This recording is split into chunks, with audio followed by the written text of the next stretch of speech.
नमस्कार साथियों। आज सुबह से ही मन बहुत प्रसन्न है, बहुत खुश है। जब आपके और मेरे जैसे लोगों का सिस्टम पर से विश्वास शिथिल पड़ने लगता है, ऐसे में न्यायपालिका हर बार हमारे विश्वास को और सुदृढ़ कर देती है और हमें शर्मसार होने से बचा लेती है। ऐसे ही कुछ उत्तराखंड में भी देखने को मिला है। एक तरफ सत्ता थी जिसने एड़ी चोटी का जोर लगा दिया सतपाल महाराज के कृत्य को ढकने के लिए, छुपाने के लिए। तमाम सामदंड भेद लगाया गया। उनके बचाव में सरकारी प्रवक्ता से लेकर तमाम लोगों ने लगातार उनका बचाव किया। लेकिन आज सुबह जब समाचार पत्रों के माध्यम से पता चला कि हाई कोर्ट ने इसका संज्ञान लेते हुए सरकार से सवाल जवाब पूछा है कि एक आम व्यक्ति पर अगर गैर इरादतन हत्या का मुकदमा जैसा इतनी गंभीर धाराएं लग सकती हैं, तो फिर एक मंत्री पर उन्हीं लॉकडाउन की गाइडलाइंस की अनदेखी करने पर क्यों इस तरह का बचाव मंत्री महोदय का किया जा रहा है। मैं आप लोगों को बताना चाहती हूँ साथियों कि 28 मई को 29 को सतपाल महाराज ने बैठक में प्रतिभाग किया।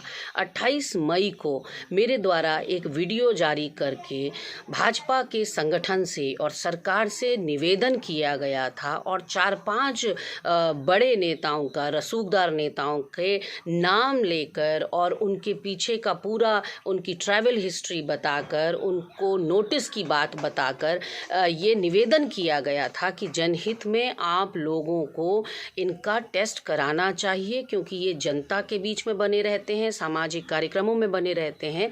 इसलिए आपको इन लोगों का टेस्ट करके दूध का दूध, पानी का पानी करना चाहिए। उसमें सतपाल महाराज का जिक्र भी मैंने किया था और 2-3 बड़े बड़े चैनल्स ने, बहुत नामी गिरामी चैनल्स ने इस वीडियो को उठाकर जब खबर लगाई और मेरे हवाले से जब प्रदेश अध्यक्ष बंशीधर भगत जी से पूछा गया कि ऐसे मांग की गई है और आप जांच कब कराएंगे, तो बड़ा दुर्भाग्यपूर्ण बयान प्रदेश अध्यक्ष बंशीधर भगत जी ने दिया कि अभी हमें टेस्ट कराने की ज़रूरत नहीं है। और साथियों, उसकी परिणति आपने देखी आगे चलकर क्या हुई कि 28 को वीडियो का संज्ञान नहीं लिया गया, जवाब इतना दुखद दिया गया, अफसोसजनक दिया गया और 29 को सतपाल महाराज के जो हौसले थे वो और बुलंद हुए और वो कैबिनेट बैठक में पहुंच गए, जहां उन्होंने लगभग 22 लोगों को संक्रमित कर दिया।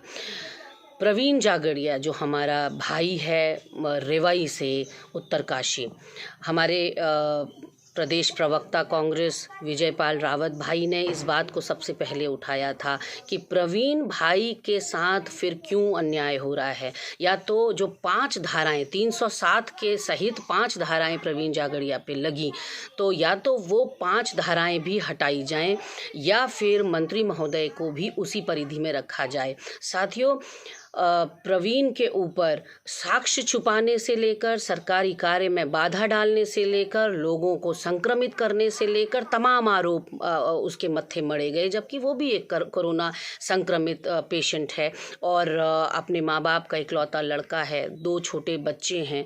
आप सोचिए, कोई संवेदनशीलता उसके प्रति नहीं प्रशासन और सरकार के द्वारा दिखाई गई और आज ऐसा लगता है कि गरीब की इस देश में, इस प्रदेश में कोई सुनवाई नहीं होगी अगर आप और हमारे जैसे लोग चुप बैठे रहेंगे। तो न्याय सबके लिए बराबर है, संविधान सबको एक नज़र से देखता है। फिर ये पक्षपातपूर्ण रवैया क्यों अपनाया जा रहा है प्रदेश में, ये समझ से परे है। मुख्यमंत्री जी से तो मैं कहना चाहती हूँ कि आपको देवभूमि माफ़ नहीं करेगी। आपने ये अक्षम्य अपराध किया है। आप लगातार अपने करीबी लोगों को बचाते रहे। आपने अमन मणि त्रिपाठी के केस में अपने एक करीबी ब्यूरोक्रेट को बचाने के लिए कोई कसर नहीं छोड़ी। आप NH-74 में अधिकारी छोड़िए, आपके नेता उसमें संलिप्त थे, लेकिन आपने उस फाइल को, उस रिपोर्ट को दबाया ही नहीं, उन संलिप्त अधिकारियों को बहाल करने का काम किया। आपके कुछ करीबी लोगों के दर्जनों स्टिंग आए आपके कार्यकाल के दौरान, आपने कोई इंक्वायरी नहीं बैठाई, ना उनकी फोरेंसिक जांच कराई गई उन स्टिंग की CDs की, और ना आपने संज्ञान लिया, ना कोई इंक्वायरी कमेटी बैठाई। ऐसे में अब ये सतपाल महाराज वाला जो केस है वो हम सबके सामने है कि कैसे सत्ता का नंगा नाच होता है। जब प्रचंड बहुमत मिल जाता है साथियों, तो यही दुष्परिणाम होते हैं कि सत्ता पक्ष को खूब 57 का बहुमत तो दे दिया गया, लेकिन उसने कानों में तेल डाल दिया, रुई डाल ली और वो धृतराष्ट्र बन गए हैं और कुछ भी देखने से इनकार कर रहे हैं कि प्रदेश में क्या हो रहा है। और सबसे दुर्भाग्यपूर्ण बात जो इस पूरे मामले में प्रकरण में लगती है वो ये लगती है कि पूरा शासन प्रशासन एक आरोपी व्यक्ति को बचाने में जुट गया है। हमारा सतपाल महाराज जी के साथ कोई बैर नहीं है, कोई व्यक्तिगत कोई ईर्ष्या या कुछ ऐसा नहीं है, विद्वेष नहीं है, लेकिन हमारा सिर्फ एक मत है कि जो कानून है वो एक बराबर होना चाहिए, आम आदमी से लेकर बड़े आदमी तक। अगर बड़ा आदमी है तो उसको आप बचा लेंगे और छोटे आदमी पर आप 5-5 धाराएं लगा देंगे, ये कहाँ का न्याय है।